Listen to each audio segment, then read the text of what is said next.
Rben Amorim's meteoric rise has made him one of the most talked about managers in European football. From transporting Sporting CP to earning comparisons with greats, his journey is nothing short of remarkable. But is there more to Amorim's story than meets the eye? Stick with me and let's uncover the truth about Amorim that fans refuse to see.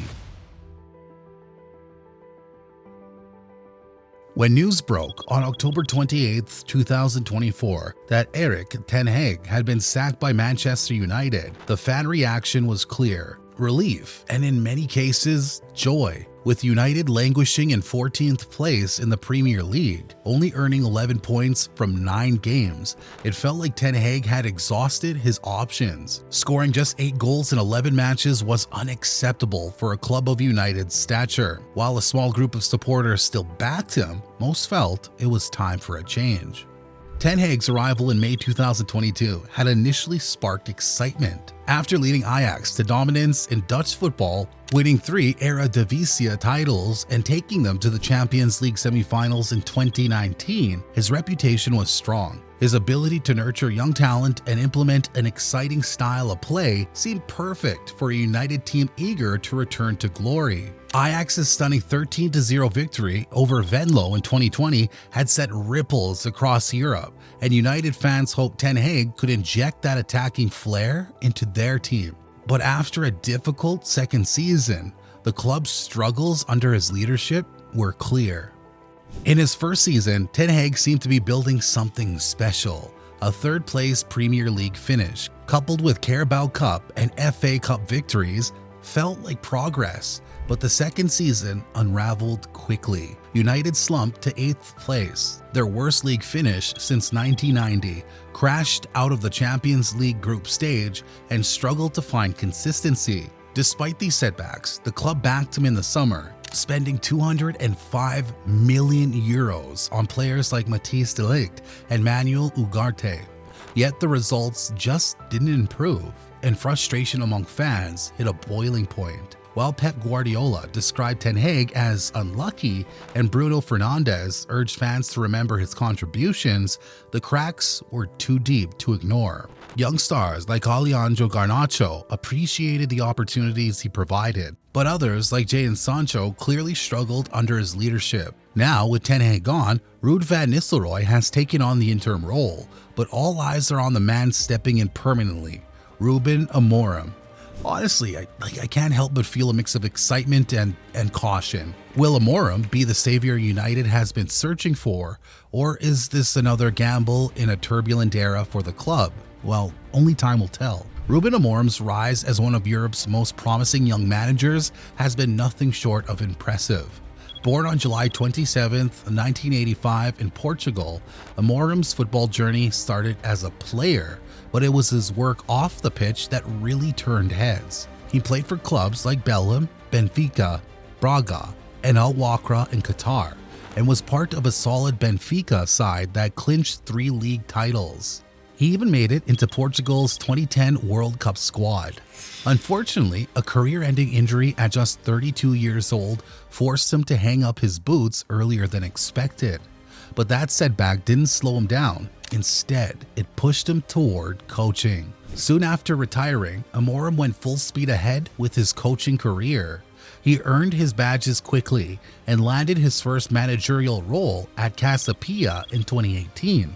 Things got off to a rough start when he was forced to resign after the club faced sanctions due to his lack of proper coaching license. Not the ideal beginning, sure, but Amorim didn't let it define him.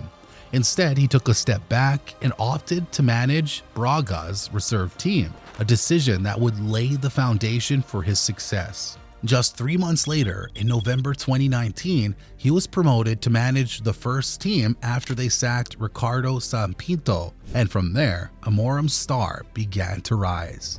At Braga, he turned the team's fortunes around almost overnight. In his first season, he took them from 8th to 3rd in the league, guiding them to an unbeaten run and a Taça da Liga victory. His quick success caught the attention of Sporting CP, who saw something special in him. In fact, they were so impressed that they paid a hefty buyout clause to bring him in, making him one of the most expensive managerial signings in history. And Amorim didn't disappoint. In his first full season, he led Sporting to their first league title in 19 years, breaking a national record with an unbeaten 32-match streak. It was a remarkable achievement, and he was named Primera Liga Manager of the Year. But Amorim's story didn't end there. In his second season, he continued to build on his success by winning the Supertaça Candido de Oliveira and guiding Sporting to the knockout stages of the Champions League, something the club hadn't done in years. Of course, the 2022-23 season wasn't as perfect. Sporting finished fourth and didn't win a trophy, but they managed some impressive wins, including defeating Tottenham in the Champions League group stages and knocking out Arsenal in the Europa League quarterfinals. By the 2023-24 season, Amorim was back to his best. He led Sporting to their second league title under his stewardship, once again proving his ability to get the best out of his squad. And now, in the 2024-25 season, he's been absolutely flying.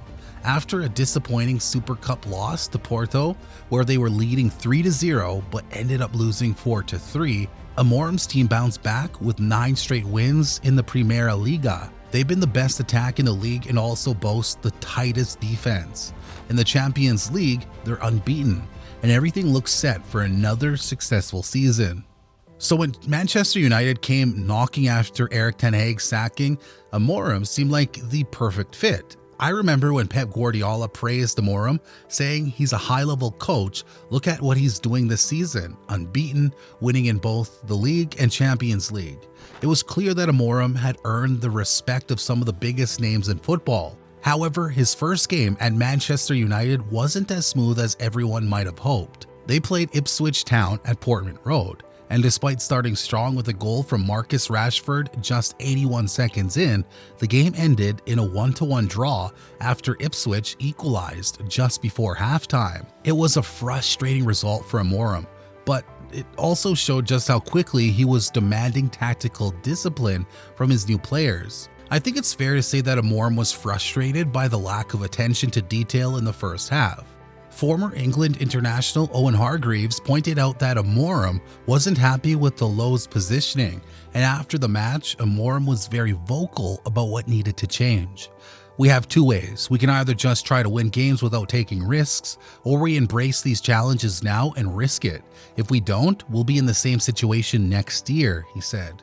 It's clear that Amorim has a very particular way of playing, and it's going to take time for players to adjust.